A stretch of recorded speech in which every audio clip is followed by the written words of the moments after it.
I'm Carina. I'm Liezl. And this is our very first podcast, and we are super excited. Yay! We are going to talk about why we run, the Comrades Marathon Race the Legend virtual race, how to stay motivated during lockdown and this changing season. And we're talking to the amazing coach, Mandy Lowings, who is going to share her expertise with us. So do not miss our very first podcast. As a teaser, have a listen to this. We are fortunate to have another inspirational woman, Lizette Mobey. Lizette is the academic head of my Philadelphia training. She is a pastoral counselor, she's a life coach, she's an NLP practitioner or coach as well. And she's a dear friend, and she's a runner. There's lots of things that we have in common. Lizette, welcome. It's such a privilege to have you on our very first Run.Life podcast. And apparently, Lizette is our #1 fan. So we need to interview our #1 fan. Welcome, Lizette. You get a Facebook badge. Yes, I did, actually. Thank you so much. I must say I'm excited to be part of the Run.Life.Repeat. I love the title, the name. It reminds us of the reality of our environment. So, yes, I think it's cool. Great stuff. Lizette, tell us a little bit about yourself and why do you run? When did you start running? I started running about 8 years ago. I just have to qualify this. I am I'm the runner who makes the worst athlete on the day look good. That is me. No. So we have to work on that. So that is my calling in life. So I'm slow and steady, but I get to the end eventually. Slow and steady. That's what it's all about, eh? Slow and steady. I started on a fitness journey. I was diagnosed with osteoarthritis in my lower back, and rather severely, by the way. And the prognosis was within 5 years I'll be in a wheelchair. So I don't really share this story with a lot of people. And I really got a wake-up call. And I started on a fitness journey.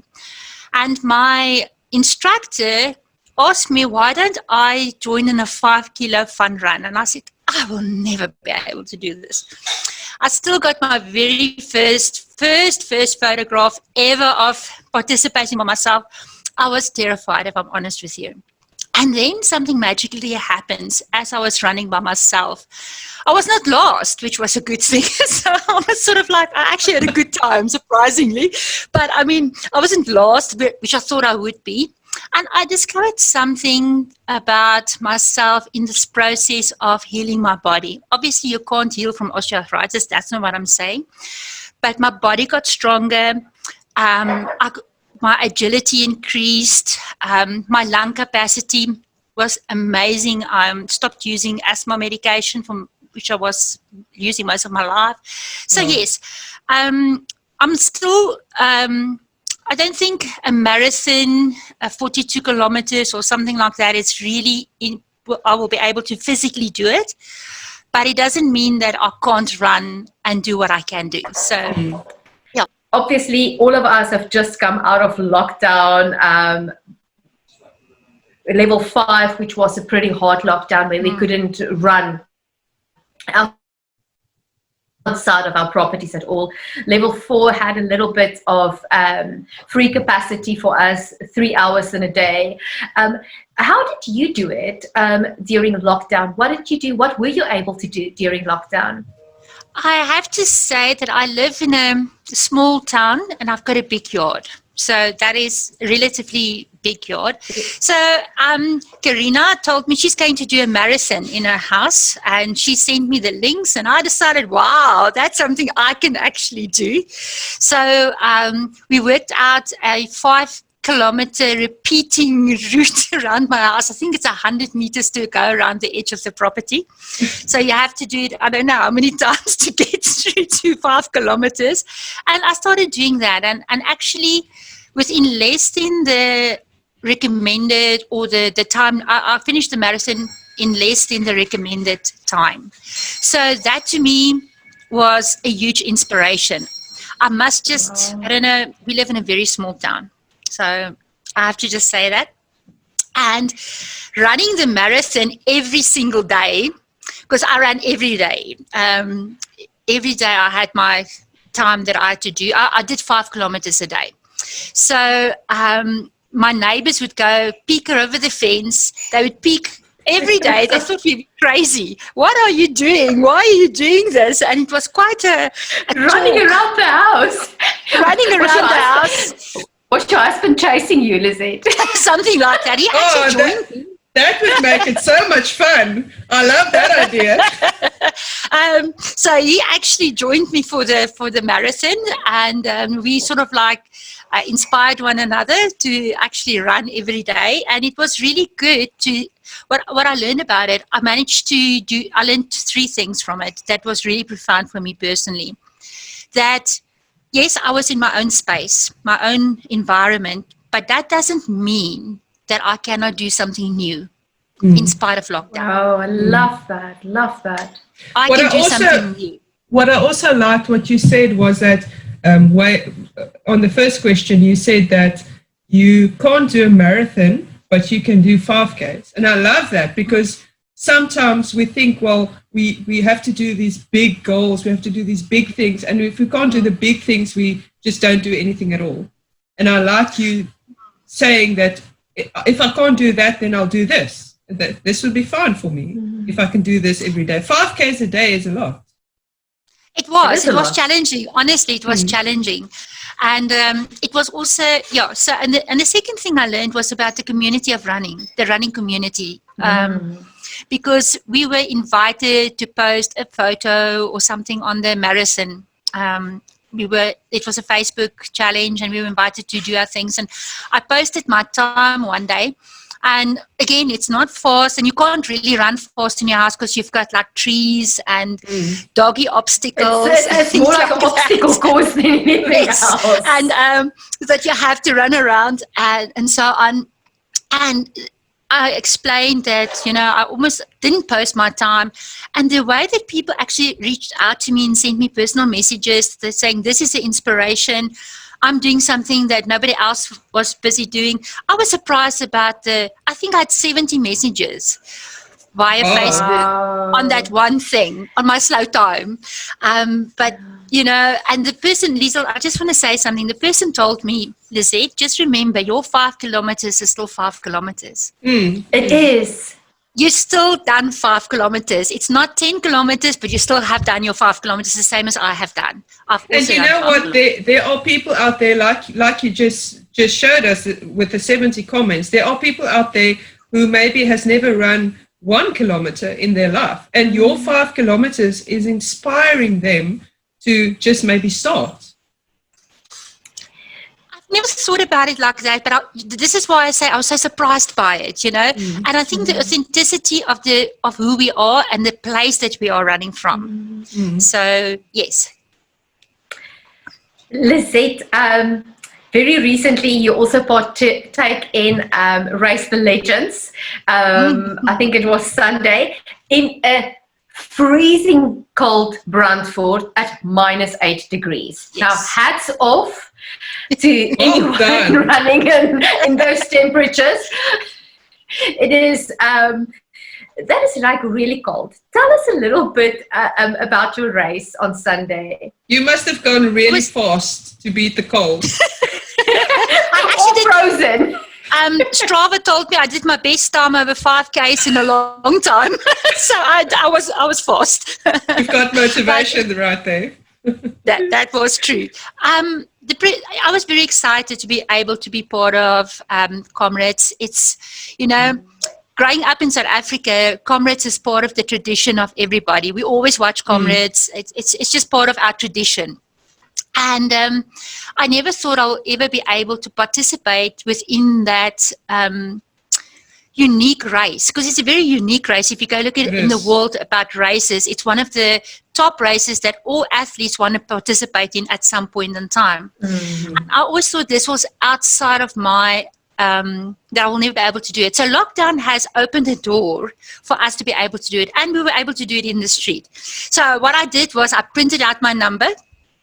And although we were only 2 people running, I had my number printed, laminated, and I put it onto my, I think my fifth layer. It was on my fifth layer, I think, that morning. And so that made me excited. I had a race number. That made me excited that you had a race number.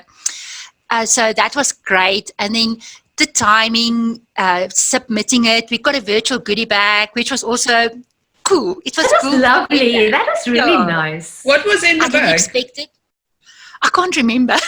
It was sort of like you can enter with competitions and things like that, and prizes and things like that. And there was a lucky draw and stuff like that. I think they really did it very well, and I think a discount voucher and stuff like that as well. So there were some vouchers and things like that, which was cool. But so that was nice. And when I was finished, we actually, I hope I'm allowed to say this, it was too cold for champagne, but we had sherry to celebrate. No, you're not allowed to say that. It can never be too cold for champagne or wine. But we had sherry. So we had some sherry to heat ourselves up because it was free. My nose was like bright red. But the satisfaction of being part of something, the surprise about people seeing you running with a number, that was quite interesting. So we had a route that we planned. And the only thing that was silly, I don't know why we didn't do it the other way around. Our last kilometer was uphill, and it's quite a steep uphill. So I don't know why we didn't plan it the other way around, so the last kilometer was downhill. So that would have been cleverer. We learn from our mistakes. We do. But you know what was interesting is that we are the first, let's say, Mobeys in our family to participate in a comrades event. Awesome. That we were the first. My husband also participated. And the second thing is we were the only people in Brandfort that actually did this. Wow. Nobody else did it here. So it was a very unique experience. People were standing on the stoep watching the 2 silly people going around. Because Brandfort, by the way, just so you know how small is Brandfort, Brandfort's only 5 kilometers in diameter. So it's a small town. So you didn't break the lockdown rules of the 5 kilometer radius. We actually didn't. We actually didn't. So yes, that was my experience about it. And I think, it was like opening a present, if I can put it that way, that in spite of the challenges that lockdown, because this is a challenge for me, I'm quite a social person, and lockdown has really impacted what you can do and where you can go. But if you go and challenge yourself and say, but there are more to life than just the negative, that really changed something in my life. And actually, as I was running, and I was thinking about my own pace, and because obviously Craig is fast, he's got long legs too, so I give 5 steps where he's 1. So so it's sort of like he's fast, and I'm thinking, okay, but I'm doing it. And as I was putting my feet down on the tar, it was actually such a nice experience to hear the sound of your feet, to actually smell the early morning, because we did it early in the morning, and so on. So it was like opening a present, being part of a marathon or being part of a race event. Having a number, I've got my number, I've put it away with my other race number. So I've put those things away because they are precious memories that will make you think about life in a different way. Lockdown is the reality, but we are not locked down. Oh, Lizette, I love that. And I just want everyone that is listening to hear that, because lockdown has become a state of mind for a lot of people as well. And we need to step out of that. And that is what is so encouraging about your story, is that the difficulties and the challenges of life should never become our identity. That's true. So Lizette, I've heard that there's an inspirational story that you want to share with us. It's actually my dad, I think. Yes, because you have inspired a lot of people to run as well. So my dad started running when he was about 78 years old. He's turning 83 soon.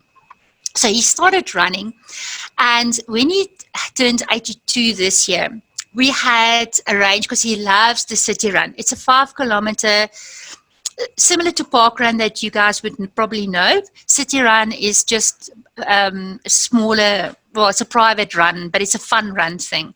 So, but there's a whole community that's been built up, and we arranged with him that, because he said to us, the only place that he wants to spend his birthday is with the park run or the city run community.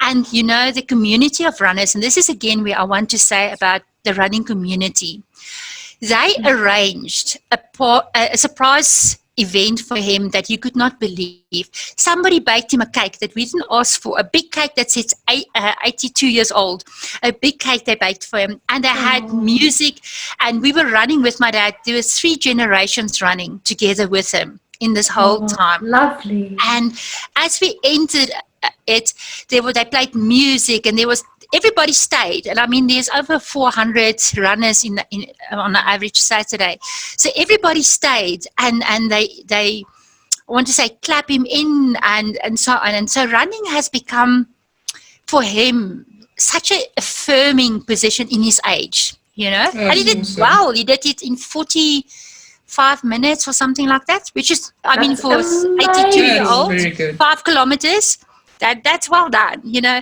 And the way that he inspired other people to actually participate, and he's become a celebrity now in Bloemfontein, because he lives in Bloem. That's where he ran. So he's become a celebrity. Strangers would still talk to him, and I said to him, hardloop jy nog? Sorry, that's what they say. Are you still running? So that's the questions I would ask him. So yes, that's awesome. Running changes, I think, if you are willing to become part of the community and participate in the community, running does have a social component, not just a physical component or a challenge. I'm talking about achieving component. It also has a social component, a support component, which is a surprise. For people like me, who's not professional runners, to find this whole community that supports you, it's truly great. Lizette, I think obviously you are a coach and a counselor and a ministry leader, and you've also got you're also the founder of Inspired Women, that looks at holistically, how do we stay healthy, body, soul and spirit. What has running meant for you personally in staying healthy body, soul and spiritually? I would like to share a quote with you that you guys probably know. It's one of my favorite running quotes. I've got it written in my diary. And it's like this: if it doesn't challenge you, it will not change you. Love that. Yes. If it doesn't challenge you, it won't change you. And that is the thing that I want to say, that is actually what running means to me. Because some days, I'm honest with you, my back is so sore that by the time I get to 2.5 kilos, my left leg is numb, because it's just, it's one of those inflammation in the lower back or something like that. And then you have it, I remember, I must just tell you guys, Liezl, maybe you would enjoy this, I don't know. My second run ever, it was like in the, it was a metered run, or a run where they timed run. That's the right word. It was a timed run. And just after the 2.5 kilometers mark, it was a 5-kilometer run, I fell. But I fell terrible. I still got marks here on my shoulder where I actually, it's like blood and everything everywhere. No. So now, and I think you break your elbow that time, didn't you? No, that was last year. This was my second run ever, many years ago. Yeah. So, but that's actually why I want to tell you about that, because now you have a choice. You can either walk back or you can continue the race. I had a choice. Walking back is the same distance as finishing the race. Yes. And I think in life, for all of us was challenge. This is what running means to me, is that there are challenges. And Billy Graham, I think it was his quote that his daughter phoned him while she was in a storm. And she said, must I pull off? He says, no, drive through. You have to continue right through the storm, because those cars sitting in the storm are just sitting in the storm. They still have to travel their distance that they still have to go. But if you travel through your storm, your distance to get to your destination is shorter.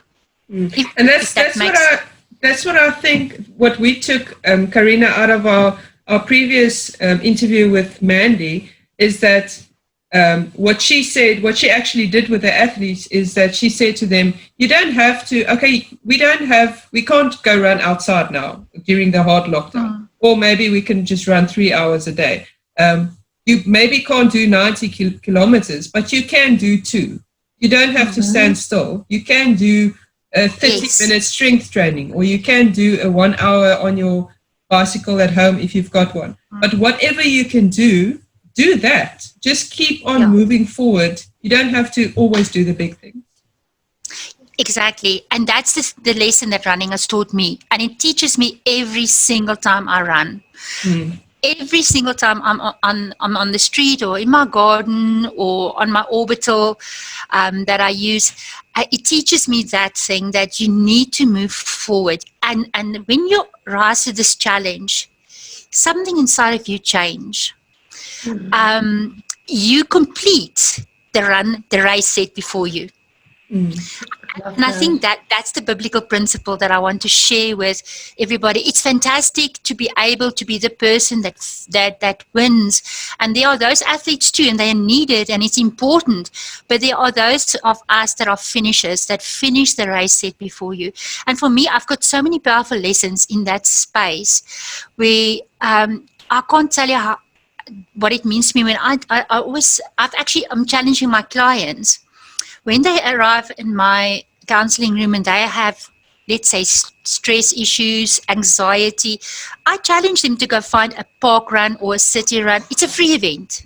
I challenge them. I love that. And they always tell me they can't. And then I said, you don't have to run. Just walk it. Yeah. Because something happens when you participate and you finish that first 5 kilometers. And people come back to me and they say, Saturdays is now running day, or Fridays, or whenever the event is, because there's something that happens with your anxiety, your fear, your stress, and your tension. When you hear your feet on the top and you hear the birds singing and you feel the sunshine or the rain, depending on what happens, something inside of you changes. And you know what it is? It's the accomplishment of finishing that challenge of that day. I love that.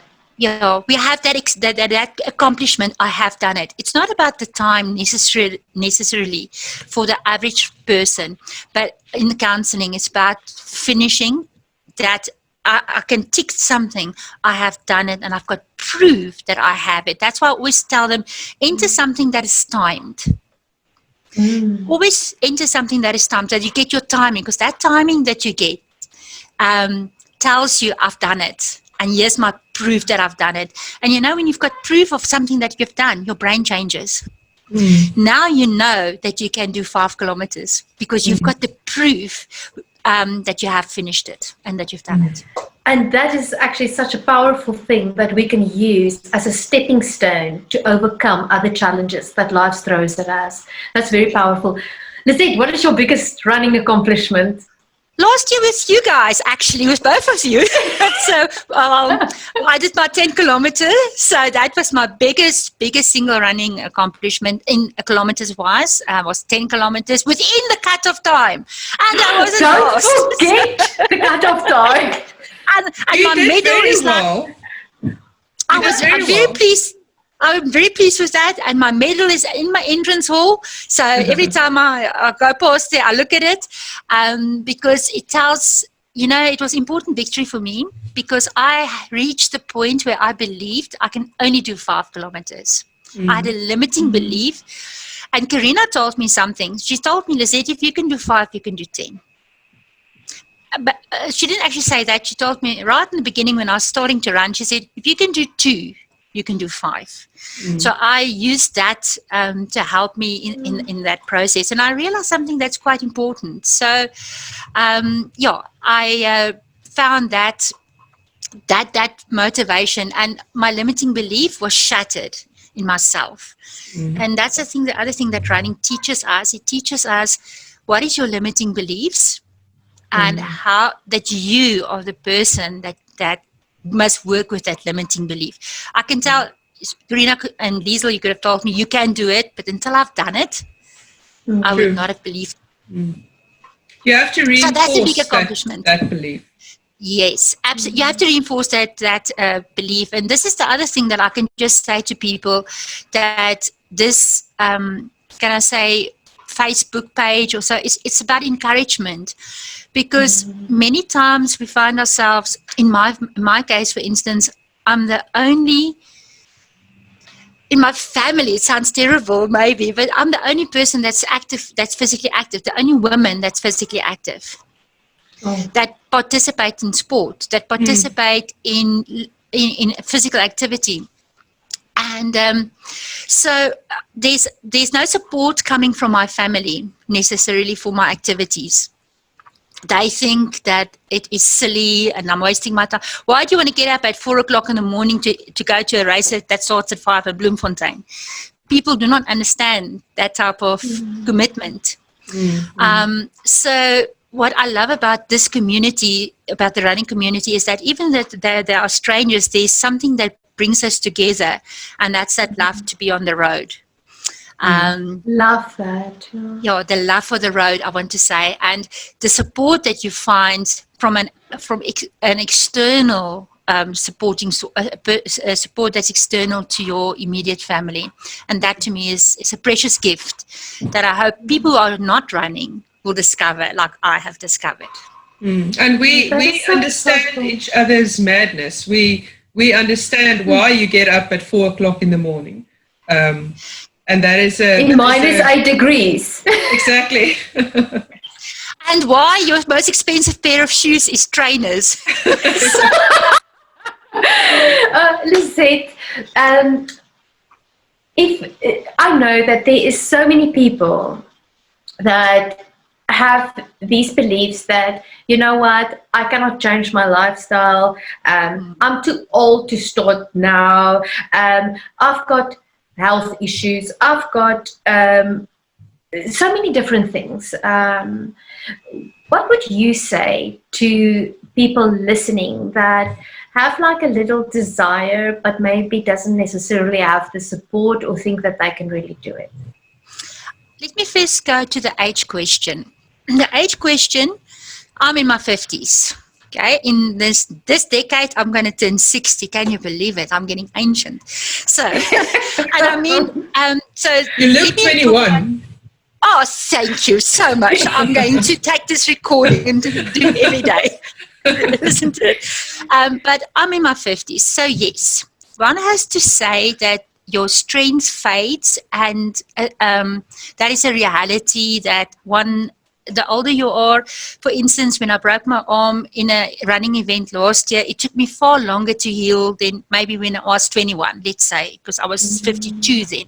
So it was a struggle to get well. But it's not, it should not be the reason why you don't participate. It should be the reason to participate, to say that I will not let my age tell me what I can and cannot do. I will participate within my limits, within what I can achieve. And then once you do that, I think the next thing is you start to push the boundaries of that limits, because we all want to grow. And I think that's what's the result. Running has also got something else. It teaches you, I want to say, endurance of the mind. Because running mostly happens in you have to be fit, obviously. Yes. But running happens in your mind. If you are going to go out, I found this myself. Let's say the day I don't really feel like it. I do get those days. And I'm out there and my posture is slumped. I'm struggling to get to 1 kilometer. Never mind finishing. And I'm thinking, why am I here? But when I have an erect posture and I look at the world where I'm going. I'm not looking at my feet. I'm actually lifting my gaze. Something changes in the way that I approach my run. So I have learned this trick. Let's say I have a day that I really feel I can't deal with this day. Instead of slumping or having a closed body posture, I try to open deliberately my body posture. And once I've got this open body posture, things just changes. It's as though running have taught me that looking towards the horizon makes you sort of like look towards a future. It gives you a new perspective. And yes, you have to travel to get to that perspective. But mentally, running has taught me that it's tough, but it's not undoable. And every time that I've pushed through something, I've learned something about my own mental capacity, my mental strength. Because sometimes it's that, when I broke my elbow, Carina, it was last year, it was on a farm outside in the Free State. And it was just after my 10-kilometer run. I was on a high. Oh, this was so cool. And I was excited, but it's off-road. And it was a very difficult off-road run. And half a kilometer before the end, I fell face down, but I fell lights out. I was lights out for a couple of seconds. I was blood everywhere, and my arm was so sore. I could not get up. So eventually I got up, and I still had to go through. It was past the lions, like a lion's enclosure, and then down into the river and up into the river. And now I can't see because I've got blood everywhere in my face. So I'm approaching the ambulance, men are running, my husband is running this way, and I just say, where's the end? Where's the end? Because my body needs this medal right now. At the end, he's just trying to take my tag. I said, just give me that medal. That's what I wanted. That is the characteristics of a true runner, right there. So, everybody was staring at me, and I looked terrible. I had blue eyes and everything, but real blue eyes, underneath my eyes. So anyway, what I was going to say is that is the thing, that mental picture of I want to get to my goal. It's hard. It's dusty. I had grass in my mouth. It was really, but that's what I want to say. And then the other thing is we do fail. With running, you fail. Sometimes you do fail. That's the reality. So it takes courage to go to the next, because it took me, my confidence really got a kick in the teeth when I broke my elbow. I was really, really struggling with my self-confidence. But the only way that you can face that is by doing it again and doing it again and doing it again and doing it again. So running teaches us a lot of different things at different seasons in our lives. You're never too old. My dad at 78 started running. And I love that. That's well done. That's well done. So I'm proud of him for what he's doing for himself. And during lockdown, he had a little route that he did for himself at home that he could run as well.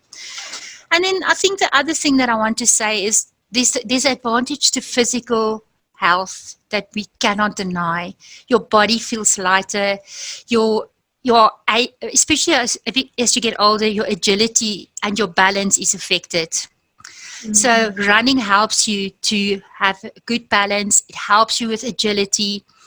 It helps you with posture. So there are many health benefits. Maybe you guys can do a podcast just about the health benefits that one has about running, because there's many of those, and it has mental and emotional health benefits. So everyone can do it.